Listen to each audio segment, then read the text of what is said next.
Hello दोस्तों, आपका स्वागत है सक्सेस नॉलेज क्लास में। आज हमारा टॉपिक चल रहा है 1857 की क्रांति। ये मैं आपको सब कुछ अच्छी तरह से आपको बता दूंगा, एक भी क्वेश्चन बाहर नहीं जाने दूंगा। यदि आप हमारे चैनल में पहली बार आए हो तो चैनल को जरूर से जरूर सब्सक्राइब कर देना, क्योंकि मैं आपको नोट्स के आधार पर सब कुछ पढ़ा देता हूँ, एक भी क्वेश्चन बाहर नहीं जाने देता हूँ। यदि आपको पीडीएफ चाहिए तो नीचे आपको लिंक मिल जाएगा, वहां से आप अच्छी तरह से डाउनलोड कर सकते हो। अब चलते हैं अपने क्लास की ओर। हेलो दोस्तों, आज का टॉपिक है 1857 की क्रांति। इसके बारे में अपन सब कुछ देख लेंगे। मेरी कोशिश यही रहती है कि आपका एक भी क्वेश्चन बाहर नहीं जाए। पहले अपन ये देख लेते हैं यहाँ की प्रमुख व्यक्ति कौन से हो जाएंगे और प्रमुख तिथियां और तथ्य कौन से हो जाएंगे, जहां से आपके सीधे सीधे क्वेश्चन पूछे जाते हैं। जैसे उस समय इंग्लैंड के प्रधानमंत्री कौन थे? पारम ईस्टन थे। यही से आपसे क्वेश्चन पूछे जाते हैं। जो आप ये तस्वीर में देख रहे हो, ये थे अपने पारम ईस्टन थे। और उस समय भारत के गवर्नर जनरल कौन थे? तो लॉर्ड कैनिंग थे साथियों। और कैनिंग के आधार पर आपसे 3 क्वेश्चन पूछे जाते हैं, वो भी मैं आपको बता देता हूँ। पहला क्वेश्चन यही पूछा जाता है कि 1857 की क्रांति के समय भारत के गवर्नर जनरल कौन थे? तो लॉर्ड कैनिंग थे। दूसरा क्वेश्चन, भारत के अंतिम गवर्नर जनरल कौन थे? तो लॉर्ड कैनिंग थे। तीसरा क्वेश्चन, भारत के प्रथम वायसराय कौन थे? तो लॉर्ड कैनिंग थे। कैनिंग के आधार पर आपसे 3 ही क्वेश्चन पूछे जाते हैं, जो मैंने आपको बता दिया है। जो ये आप तस्वीर में देख रहे हो, यही कैनिंग है। अब अपन कुछ और भी फैक्ट देख लेते हैं। और विद्रोह के समय उस समय मुख्य सेनापति कौन थे? तो जॉन एडिसन थे साथियों। वेरी इंपॉर्टेंट है, आपसे पूछा भी जाता है। आप ये तस्वीर में देख रहे हो नौजवान, ये हो जाएगा जॉन एडिसन हो जाएगा। और ये वाला क्वेश्चन आपसे पूछा भी जाता है। और विद्रोह के बाद मुख्य सेनापति कौन बन जाते हैं? ये बन जाते हैं कॉलिन कैंपबेल बन जाते हैं। ये भी आपसे पूछा जाता है। और उस समय भारत के सम्राट कौन थे? तो बहादुर शाह जफर थे। आप ये तस्वीर में देख रहे हो, यह हो जाएगा बहादुर शाह जफर हो जाएंगे। और जफर के आधार पर आपसे 2 ही क्वेश्चन पूछे जाते हैं। पहला क्वेश्चन, 1857 की क्रांति के समय भारत के सम्राट कौन थे? या मुगल साम्राज्य के बादशाह कौन थे? तो बहादुर शाह जफर थे। और दूसरा क्वेश्चन यही पूछा जाता है कि मुगल साम्राज्य का अंतिम बादशाह कौन थे? तो बहादुर शाह जफर थे। और इनकी मृत्यु कहाँ पे हुई थी? रेंगून वर्मा में हुई थी, जो मैं आपको आगे सब कुछ आपको बता दूंगा। अब देखते हैं इनकी योजना। आखिर 1857 की क्रांति किसके द्वारा ये योजना बनाई गई थी? ये भी आपसे पूछा जाता है। ये हो जाएंगे नानक साहब और उनके वकील अजीम मुल्ला के द्वारा बनाई गई थी, जो मैं आपको आगे बता दूंगा। लेकिन आपको ये तथ्य के आधार पर सारा कुछ याद होना चाहिए। अब इन्होंने कौन सी तारीख निर्धारित की थी? तो 31 मई 1857 को क्रांति निर्धारित की गई थी कि इस समय संपूर्ण भारत में 31 मई 1857 की क्रांति होगी। लेकिन ये शुरुआत कब हो गई थी? 29 मार्च 1857 को पहली प्रारंभ हो गई थी साथियों। यहाँ पे आपके सामने 2 तारीख मिलती है। योजना के अनुसार तारीख हो जाएगी 31 मई 1857 हो जाएगी, लेकिन ये उससे भी पहले शुरू हो जाती है। 29 मार्च 1857 में हो जाती है। कहाँ पे हुई थी? मेरठ में हुई थी। ये आप दोनों की दोनों तारीख जरूर से जरूर याद रखना। अब इनका प्रतीक चिन्ह क्या हो जाएगा? इनका प्रतीक चिन्ह हो जाएगा कमल का फूल और रोटी हो जाएगा। और इसके आधार पर यह पता चलता है कि क्रांति तो होगी, लेकिन कब हो गई ये किसी को कभी भी पता नहीं चला था। लेकिन संचालन करने के लिए कमल का फूल और रोटी दी जाती थी। कमल का फूल अपने सामंत और राजा को दी जाती थी और रोटी अपने गरीबों को दी जाती थी, जिससे उनको यह पता चल जाए कि अभी कुछ क्षणों के बाद में क्रांति होने वाली है। लेकिन कब होगी वो किसी को पता नहीं थी। और इतना ही कहा गया था कि हम जब सिग्नल होगा उस समय आप सारों के सारे क्रांति कर लेना। इतनी बातें चल रही थी। अब देखते हैं नई राइफल उस समय नई राइफल कौन सी लॉन्च की गई थी जिसके आधार पर समय से पहले क्रांति हो गई थी, तो एनफील्ड राइफल हो जाएगी। यह आपसे पूछा जाता है। तो ये हो गई नई राइफल। तो पुरानी कौन सी हो जाएगी? तो पुरानी हो जाएगी ब्राउन बेस हो जाएगी साथियों। और यहीं से आपके तथ्य है जहां से आपके क्वेश्चन पूछे जाते हैं। यदि आपको मेरी क्लास अच्छी लग रही है तो चैनल को जरूर से जरूर सब्सक्राइब कर देना। यदि आपको पीडीएफ चाहिए तो नीचे आपको लिंक मिल जाएगा, वहां से आप अच्छी तरह से डाउनलोड कर सकते हो। यदि पसंद आ रहा है ना तो शेयर जरूर से जरूर कर देना। और ये वाले कुछ तथ्य है जो आपसे सीधे सीधे आपसे पूछे जाते हैं। अब अपन कुछ और भी देख लेते हैं जहां से आपके क्वेश्चन पूछे जाते हैं। अब देख लेते हैं प्रमुख चार्ट देख लेते हैं जहां से आपके 100% क्वेश्चन पूछे जाते हैं। पहला चार्ट हो जाएगा आपके सामने। यहाँ पे स्थान दिए गए हैं और नेतृत्वकर्ता किसके द्वारा किया गया था और क्रांति किसके द्वारा शुरू की गई थी। जैसे दिल्ली में नेतृत्वकर्ता कौन हो जाएगा? तो बहादुर शाह जफर हो जाएगा। कब शुरुआत की गई थी? 11 मई 1857 को शुरुआत की गई थी। यहाँ से आपके 3 क्वेश्चन पूछे जाते हैं साथियों। पहली शुरुआत कहाँ पे हुई थी? दिल्ली में हुई थी। कब हुई थी? 11 मई को हुई थी। नेतृत्वकर्ता कौन सा हो जाएगा? तो बहादुर शाह जफर हो जाएगा। यहाँ से आपके 99% क्वेश्चन पूछे जाते हैं। जैसे कानपुर के उस समय नेतृत्वकर्ता कौन थे? तो नानक साहब और तात्या टोपे से। जैसे लखनऊ में कौन थे? झांसी में कौन थे? जगदीशपुर में कौन थे? फैजाबाद में कौन थे? बरेली में कौन थे? इलाहाबाद में कौन थे? अव्वा में कौन थे? और मथुरा में कौन थे? मेरठ में कौन थे? हरियाणा में कौन थे? बांदा में कौन थे? और बागपत में कौन थे? यहाँ से आपके क्वेश्चन पूछे जाते हैं जो वेरी ही इम्पोर्टेंट है। ये आप जरूर से जरूर नोट रख देना। और दूसरा चार्ट हो जाएगा आपके सामने। यहाँ पे स्थान हो जाएगा और उस समय अधिकारी यानी कि अंग्रेजकर्ता कौन था जिसने उस स्थान को दमन किया था और कब किया गया था, वह आपसे पूछा जाता है। जैसे दिल्ली में नेतृत्वकर्ता कौन सा हो जाएगा? तो बहादुर शाह जफर हो जाएगा। और उस समय अधिकारी कौन था जिसने दिल्ली के विद्रोह को दमन किया था? तो निकोलस और हडसन हो जाएगा। कब किया गया था? 20 सितंबर 1857 को किया गया था। ऐसे ही आपके क्वेश्चन पूछे जाते हैं। जैसे झांसी में विद्रोहकर्ता कौन सा हो जाएगा? तो रानी लक्ष्मीबाई हो जाएगी। और उस समय अधिकारी किसके द्वारा उसका दमन किया गया था? तो जनरल हीरो के द्वारा किया गया था। कब किया गया था? जून 1858 में किया गया था। ऐसे ही आपके क्वेश्चन पूछे जाते हैं। ये 2 चार्ट है जहां से आपके 100% क्वेश्चन पूछे जाते हैं। जो अभी मैंने आपको 2 पेपर बताया है उसके आधार पर आपसे 99% क्वेश्चन पूछे जाते हैं। आई होप आपको अच्छा भी लग रहा होगा। आप चाहो तो स्क्रीनशॉट ले सकते हो या हमारी पीडीएफ भी डाउनलोड कर सकते हो। अब अपन कुछ और भी देख लेते हैं जहां से आपके क्वेश्चन पूछे जाते हैं। अब देखते हैं 1857 की क्रांति के कारण देख लेते हैं जहां से आपके क्वेश्चन पूछे जाते हैं। 1757 की प्लासी के युद्ध के बाद में अंग्रेजों ने लगातार दमनकारी नीति और विस्तार के कारण स्थानीय शासन तथा जनता बहुत ही ज्यादा परेशान हो रही थी और इसके तहत अनेक प्रकार के कारण मिलते हैं जो एक साथ उम्रे और बड़ी संख्या में क्रांति हो जाती है। जब प्लासी के युद्ध के बाद में अंग्रेजों ने लगातार दमनकारी नीति अपनाई, उसे शासक भी परेशान थे और जनता बहुत ही ज्यादा परेशान हो रही थी। उसने अनेक प्रकार की कर भी लगाना शुरू कर दिए थे, अनेक प्रकार के नियम कायदे भी लगाना शुरू कर दिए थे और अपने धर्म को प्रचार करने के लिए अनेक प्रकार के नियम भी लगाना शुरू कर दिए थे, जिससे जनता बहुत ही ज्यादा परेशान हो रही थी।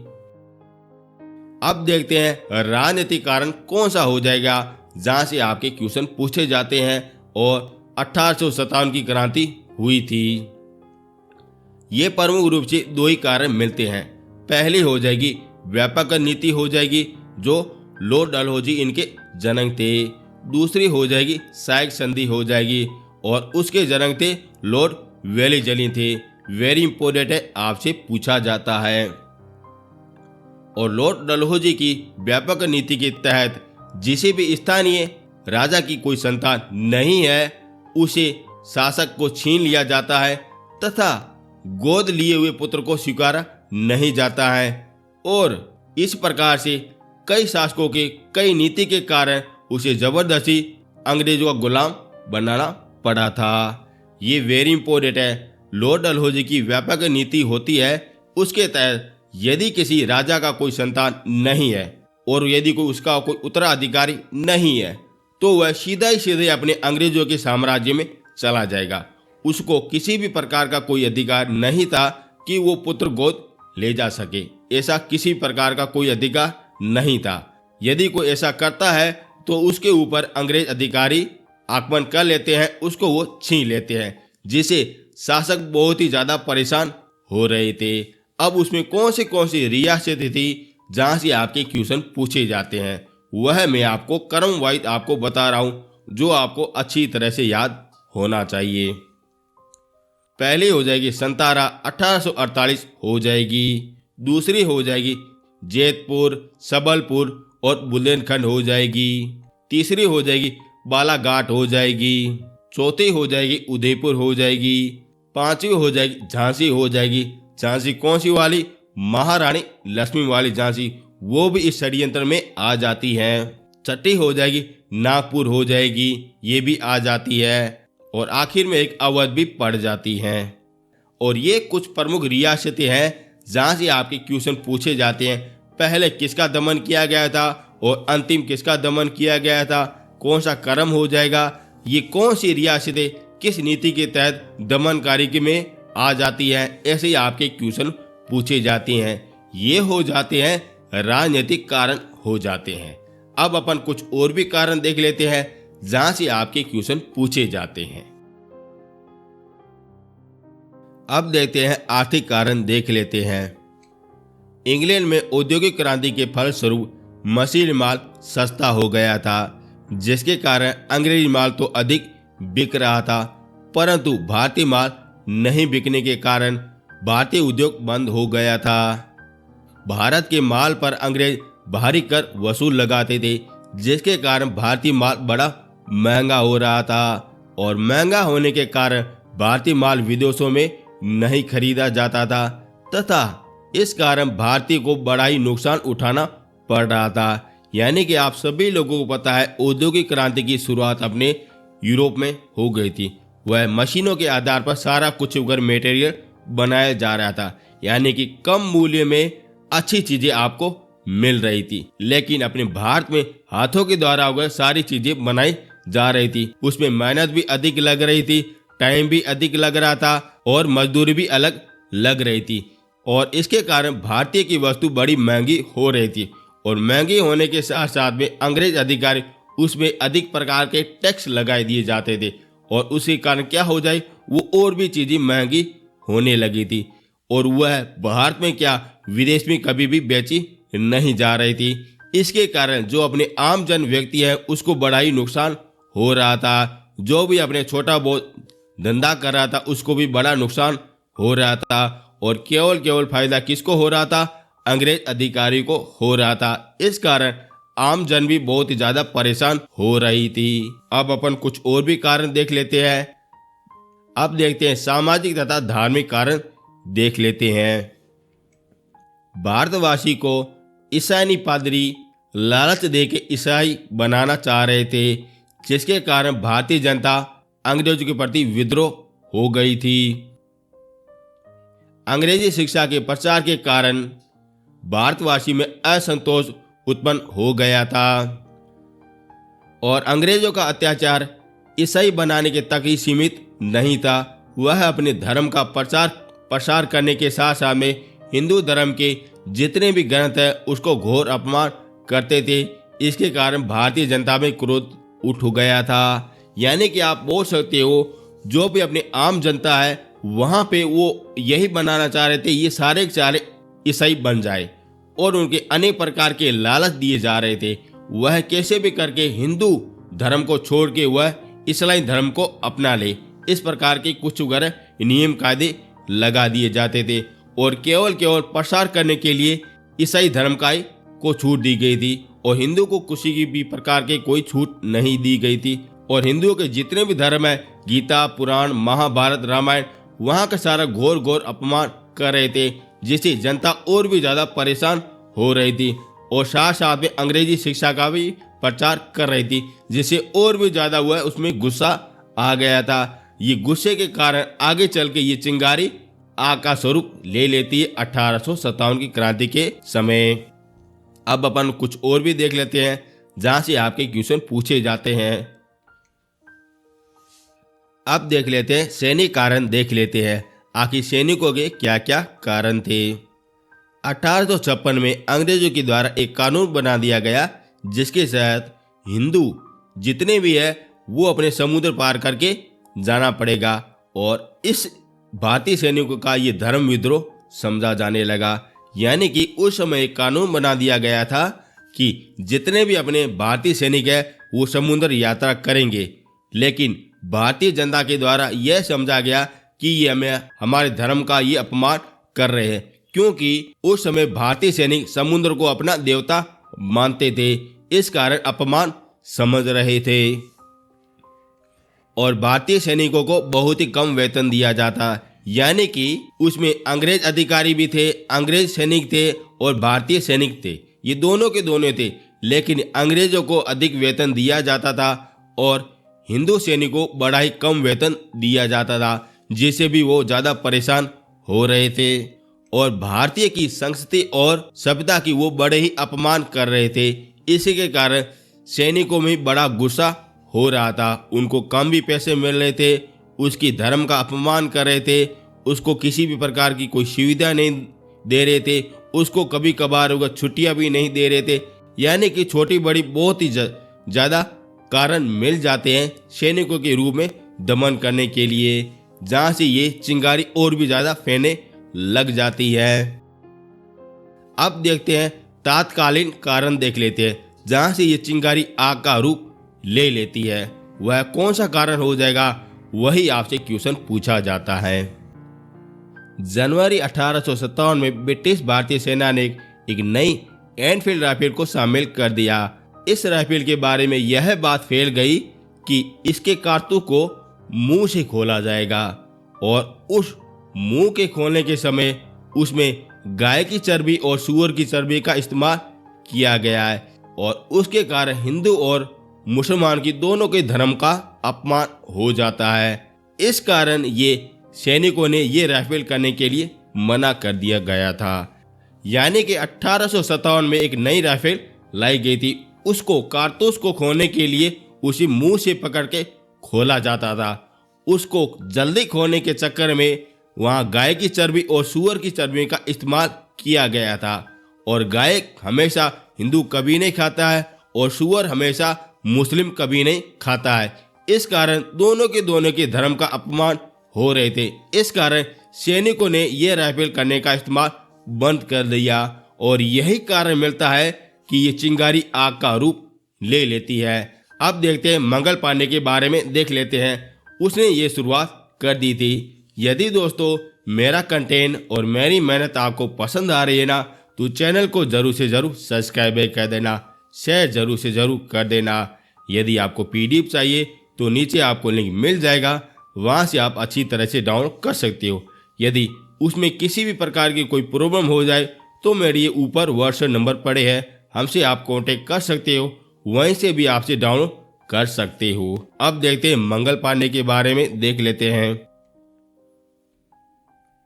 29 मार्च 1857 को बैरकपुर की छावनी में सैनिक मंगल पांडे ने चर्बी वाले कारतूस को मुंह से काटने के लिए मना कर देता है।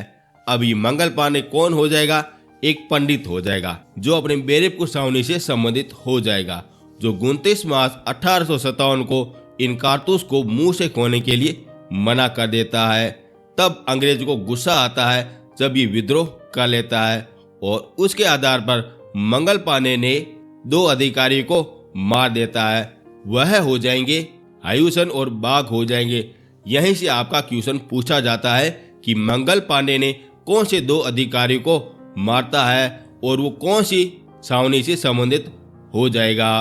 जब ये मंगल पांडे ने इन 2 अधिकारियों को मार देता है, फिर उसे बंदी बना दिया जाता है, फिर 8 अप्रैल 1857 को फांसी दी जाती है और यह क्रांति का पहला बलिदान होता है। और यहीं से आपका क्वेश्चन पूछा जाता है मंगल पांडे के आधार पर कि 1857 की क्रांति का पहला बलिदान किसके द्वारा दिया गया या पहला शहीद किसे कहा जाता है, तो मंगल पांडे को कहा जाता है।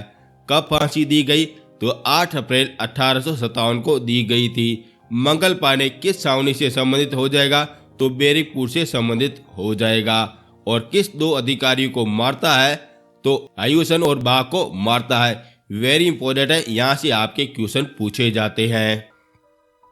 और मेरठ में 85 सैनिकों ने इस कारतूस का प्रयोग करने से मना कर देता है। अब ये चिंगारी बैरकपुर से उठ के मेरठ में आ जाती है, जहां पे 85 सैनिकों ने इस कारतूस को प्रयोग करने से मना कर देता है और ये सारों के सारों को कारागार में कैद किया जाता है। फिर ये मेरठ के जितने भी अपने सैनिक हैं वह 10 मई 1857 को सभी कैदियों को मुक्त करके वो दिल्ली की ओर चलते हैं और यहीं से 1857 की क्रांति प्रारंभ हो जाती है। अब आपसे पूछा जाए कि 1857 की क्रांति कहाँ से प्रारंभ होती है, तो मेरठ से प्रारंभ होती है। कब होती है, 10 मई 1857 को होती है। पहला बलिदान कौन हो जाएगा, तो मंगल पांडे हो जाएगा। ये हो गई 1857 की क्रांति की शुरुआत हो गई। अब देखते हैं ये योजना आखिर किसने बनाई थी। ये सारी प्लानिंग है ना, ये किस व्यक्ति ने बनाई थी, ये भी आपसे कभी कभार पूछी जाती है। पहले अपन वो देख लेते हैं, फिर अपन इसकी क्रांति के बारे में देख लेते हैं। इस क्रांति की योजना पेशवा नानक साहब के सलाहकार अजमुल्ला खान और सहारा के राजा के सलाहकार रंगोजी बापू ने लंदन में बनाई थी। वेरी इंपॉर्टेंट है, रंगोजी बापू और अजमुल्ला खान के दोनों के द्वारा लंदन में बनाई गई थी, भारत में नहीं बनाई गई थी। 1857 की क्रांति की योजना लंदन में बनाई गई थी और ये दोनों ने अपने शासकों के पक्ष में अपील लेके लंदन गए थे और कहते हैं कि इस विद्रोह की क्रांति की शुरुआत 31 मई 1857 को निर्धारित की गई थी और इसका प्रतीक चिन्ह हो जाएगा कमल का फूल और रोटी हो जाएगा। लेकिन चर्बी वाले कारतूस के कारण ये क्रांति 10 मई 1857 को पहले प्रारंभ हो जाती है, जैसा कि मैंने आपको बता दिया है। और ये हो गई क्रांति की शुरुआत हो गई और ये हो गया आपका 1857 का पहला वीडियो हो गया। ये चैप्टर मैं आपको 2 भागों में करा दूंगा। कल मैं आपको 1857 का दूसरा पार्ट कराऊंगा, जो मैं आपको बेहतरीन तरीके से करा दूंगा। आई होप आपको यहाँ तक आपको अच्छी तरह से समझ में आया होगा। यदि आपको PDF चाहिए तो नीचे आपको लिंक मिल जाएगा, वहाँ से आप अच्छी तरह से डाउनलोड कर सकते हो। यदि किसी भी प्रकार की कोई परेशानी आ जाए या प्रॉब्लम आ जाए तो ये मेरे व्हाट्सएप नंबर पड़े हैं ऊपर, आप वहाँ से हमसे कांटेक्ट कर सकते हो, वहाँ से भी डाउनलोड कर सकते हो। यदि अच्छा लग रहा है तो चैनल को जरूर से जरूर सब्सक्राइब कर देना, शेयर जरूर से जरूर कर देना। कल मैं आपको 1857 का दूसरा पार्ट वो भी पूरी तरह से करा दूंगा। थैंक यू सो मच साथियों।